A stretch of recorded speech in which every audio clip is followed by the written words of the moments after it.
you've had the unique opportunity to play through the newest entry in the Dragon Ball franchise, then you most likely agree that episode mode is quite possibly the most unique and thrilling way to play through the Dragon Ball story. But given the fact most of us have played through this iconic story hundreds of times, what makes this specific entry so special? I can't say that Sparking Zero is the first game in the franchise to switch up the classic formula. Notoriously, Dragon Ball Xenoverse and of course its sequel did a decent job of changing the storyline that we've all become accustomed to at this point. And while this was a fun take on things, and of course, to this day, I can still have a good time playing it. Still, the story at times became a bit too convoluted, at least for my liking. However, if you grew up with the original Budokai and Tenkaichi trilogy, like myself, then I know you either agree or at the very least can see where I'm coming from when I say Sparking Zero has the greatest story mode out of any Dragon Ball game. And there's a few reasons for that. You see, this game's version of story mode implements multiple routes you could take that branch off from the main timeline, which happens during various points in your playthrough. These unique routes typically can only be accessed by not only completing the battle on a higher difficulty setting, but simultaneously fulfilling a certain task or requirement, such as defeating an enemy in a specific amount of time. Assuming you're successful in meeting these conditions, the story will then take you on a what-if route, which reflects not only the character you're playing as, but also changes based on the point in which you diverted from the main timeline. That being said,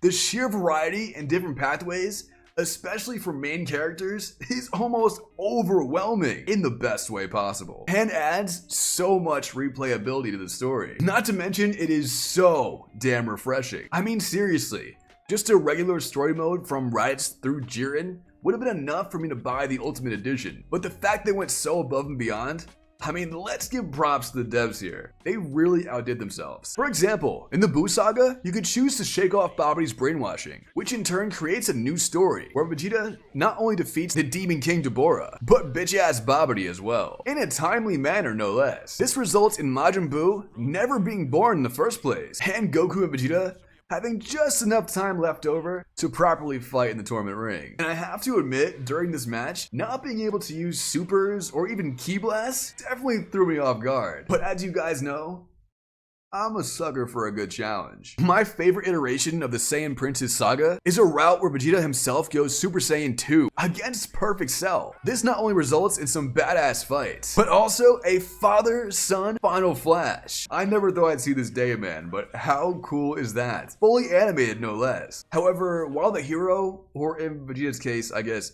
anti-hero, storylines do provide incredible content on their own, some of the most unique spins on the story have to be the antagonist sagas, including one in particular that is my absolute favorite, but we'll save that for later in the video. And to start, newcomer to the Tenkaichi series Jiren the Grey gets his very own storyline. This came as quite a shock to me, considering Jiren only has a couple of fights in Super, and some of his battles shown in the anime, like against Majikayo. I mean, he's not in the game, so needless to say, I was intrigued of how they would handle this. But again, to my surprise, right from the very first interaction, you're given the opportunity to take two separate routes for Jiren's story. And full transparency, as of this recording, I've only taken one of those routes, but I can only assume the other is the main timeline and is also perhaps a bit quicker to complete. In this alternate scenario, however, Jiren takes on an onslaught of Z-Warriors. So much so, I actually died a few times. They just kept coming, man. Thank God for Jiren's meditation technique, which recovers some of your HP, because without that, I would have definitely had to lower the difficulty a couple times. Needless to say, this route, aside from the unexpected but still very wholesome Master Roshi battle, was one of the most challenging, but at the same time rewarding sagas that I've had the opportunity to complete. But perhaps a better and more complex example is the story of the Emperor of the Universe, aka Frieza. Frieza has a lengthy story of his own, which again branches off at a few unique points. Firstly, fighting through the Z-Warriors, picking them apart one by one while going through and utilizing each of Frieza's specific transformations, which each have a unique moveset, was so much fun. But the coolest portion of his story for me was Mecha Frieza actually defeating Future Trunks. This takes the story on a unique path, which I can only assume would have actually happened in Future Trunks' timeline, where the Emperor faces off against a freshly off Yardrat Son Goku. I do have to say though, it would have been really cool to utilize King Cold here, but I digress. However, assuming you're at least decent on the sticks, Frieza will defeat Goku here, and in turn, takes over planet Earth, effectively resolving and ending Frieza's storyline right there. Bad for us, but good for him, I guess.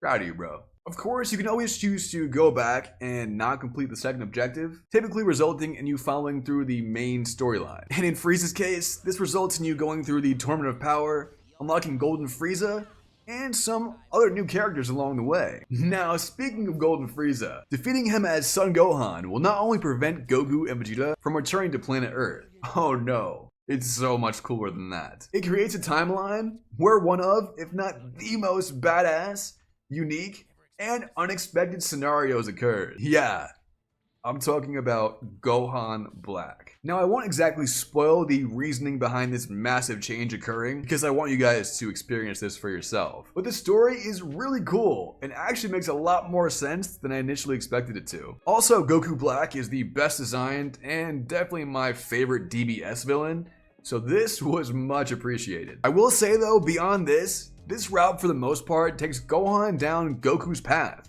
Post Battle of Gods saga at least. It gives him that character development that we've all wanted to see for so long. Which is honestly the route they should have taken in the anime. I mean, I think the majority of us can agree that Gohan is just such wasted potential, it's almost criminal. I mean, if I'm wrong, let me know in the comments, but post Cell Gohan has always bothered me so damn much. It's sad, bro. But anyway, the devs' attention to detail here is remarkable. They even alter Fuzumasu's hairstyle to fit Gohan. Like I said, they really had no reason to go this hard, but I love them for it. One thing I was just a bit let down by, however, is Gohan Black doesn't exactly go Super Saiyan Rose. Instead, they choose to just give him pink aura, which, I mean, we're already getting a bit more than I expected out of this story mode, so I won't be too nitpicky, but come on, man, that would have been so cool. And bringing it back to the Supers and Ultimates, wow. Not only does each of these characters have their own unique moveset that looks so damn clean, like I'm stunned, but every transformation, every version, every age like kid, teen, adult Gohan, all have their own unique supers, ultimates, and combat styles that will keep you entertained for an endless amount of time. It's actually mind-blowing. And speaking of which, taking advantage of these what-if routes will not only give you the opportunity to explore different timelines, but also grant you various upgrades, such as the obvious additional Zenny, which you could spend in the shop to unlock a variety of useful things. Alternate skins and costumes for characters, which there is a lot of. Gohan and Goku in Saiyan armor have to be some of my absolute favorites as well. They just look so cool, man. And of course, occasionally, you will unlock a new character you may not have had you taken a different route, which again, there's a lot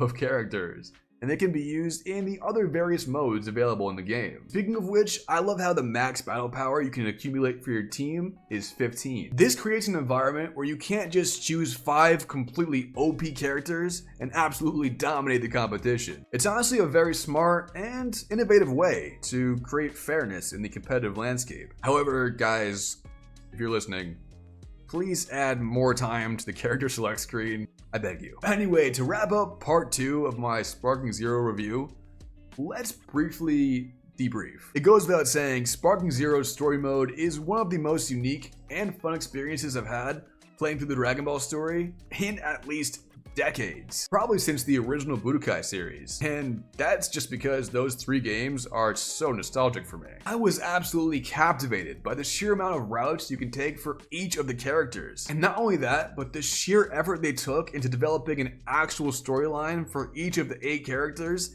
that makes some logistical sense per each diversion. I mean, they really went extra hard with this game, man, and truly did not disappoint. I absolutely loved exploring all the different routes and utilizing each of the characters' supers and ultimates one by one. Seriously, some of the cleanest ultimates I've ever seen in a fighting game. Last thing here, if you're a Xenoverse 2 fanboy or just haven't picked up this game yet in general, you may think I'm glazing or myself just fanboying over Sparking Zero, but if you grew up with the Tenkaichi or the original Budokai series like I did and many of us as well have, then I know that you know this is a dream come true, man. Anyway guys, I hope you are all enjoying Sparking Zero as much as I am. Let me know in the comments what you guys think of Sparking Zero. If you guys want to see a part 3, let me know in the comments. Part 1, as of this time, did not do as well as I'd hoped, but I still wanted to get this part 2 out because I do love this game so much. So if you guys do want to see a part 3, smash that like button. Drop a comment below on what you want to see next. Tournament mode, online play, some more story modes. I love you guys, man. Thank you so much for the support. 2K subscribers on the road to 3K. Let's do it. You guys are the best, man. Subscribe. Peace.